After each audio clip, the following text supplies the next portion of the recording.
Today is a day for truth.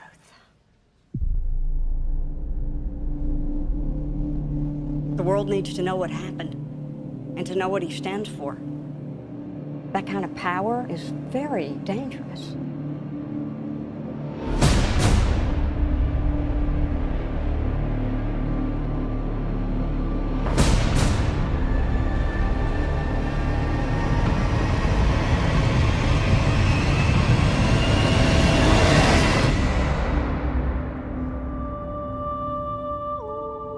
Let the record show that this committee holds him responsible.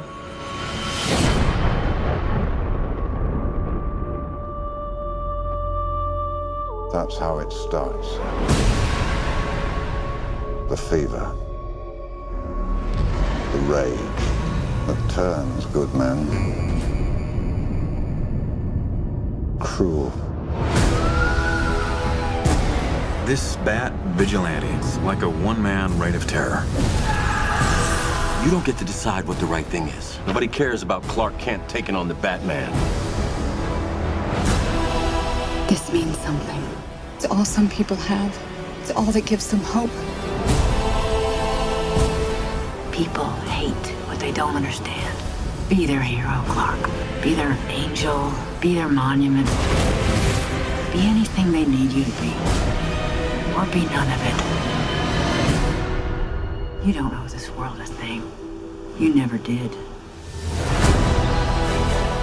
Do you know the oldest lie in America, Senator? The devils don't come from hell beneath us. They come from the sky. 20 years in Gotham. How many good guys are left? How many stayed that way? He has the power to wipe out the entire human race.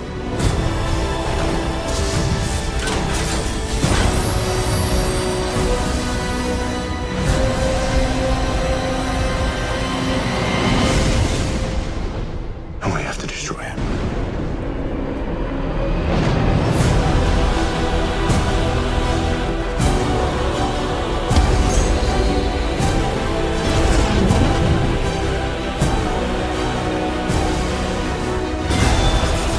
You're gonna go to war.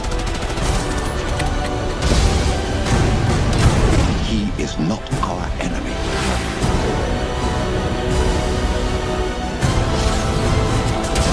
Black and blue. God versus man. Day versus night.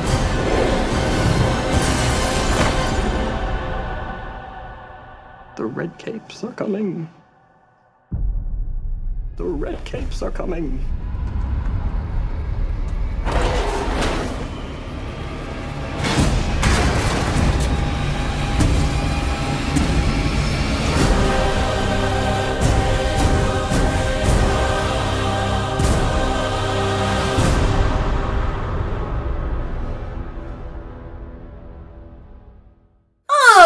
The trailer that won Comic-Con for two reasons.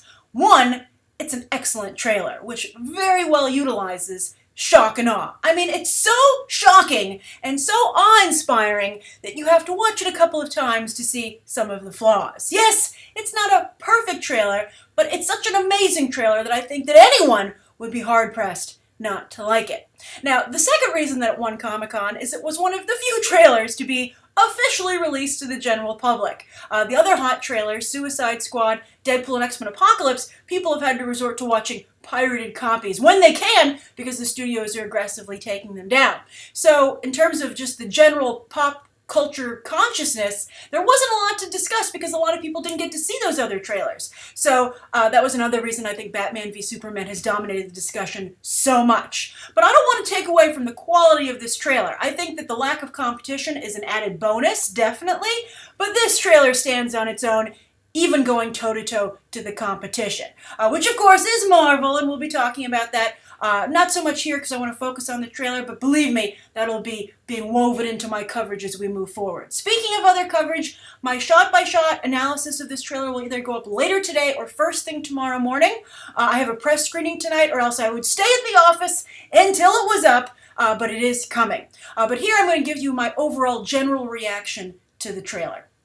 Now, something that's very interesting that happened is that after seeing this trailer and the Suicide Squad bootleg version, sorry, Warner Brothers, I did it. I looked at your trailer even though you didn't want me to for some ridiculous reason. I'll review that later this week as well. But anyway, after seeing those two trailers on the plane ride home, that's why I didn't cover this trailer when it dropped because I was traveling, I was reading comics, and I happened to read a Justice League, the latest Justice League of America comic. And I was really surprised at how much it reminded me of this DCCU has suddenly been very strongly introduced at Comic-Con. And I was like, whoa, whoa, whoa. If all the crap that we've been put through with the New 52 and basically DC, making itself over at like a subatomic level leads to this, it will, I dare say, have been worth it. Hopefully, because the New 52 is a double-edged sword. On the positive side, I think it's wonderful that DC is so on point in terms of branding, right? The comics and the movies suddenly seem to match, and that's really impressive. And the movies match incredibly well, to the point where if you were like, hey, those movies have, if you reminded me that they have different directors, I'd be like, you're right. But yet they seem like they were made by the exact same creative team. Now, I don't know if that's benefiting Suicide Squad so much, which we'll discuss with my review of that trailer later this week. But from a branding perspective, very impressive.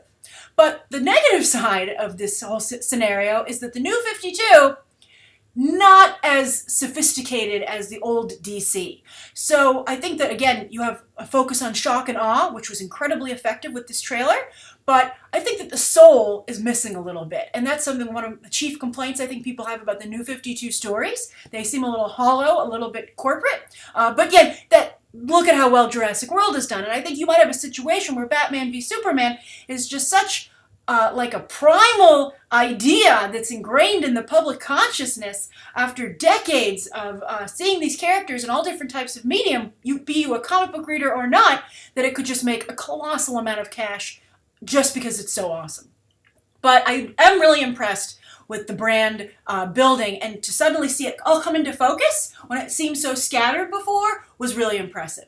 Now, the other thing that this Batman v Superman trailer owes a tremendous amount of, respect to, besides the New 52, its roots, is Rocksteady Games. And I hope that Rocksteady is getting a cut of these movies, because they are stealing from these movies these video games like crazy. I mean, that Robin suit that you see in this trailer is pretty much the Rocksteady Robin suit, right? I mean, they have different skins that the character can wear, but the regular prime suit that they introduced in the Rocksteady games looks a lot like that suit. So I'm like, wow. I mean, I guess Warner Brothers is like, maybe it's written to the deal that because they gave Rocksteady the Batman license, that they can then take anything they want out of the games into the other parts of the DCCU. I wouldn't be surprised. Hollywood lawyers are tricky that way and very aggressive. And Rocksteady, of course, has benefited greatly from the relationship anyway.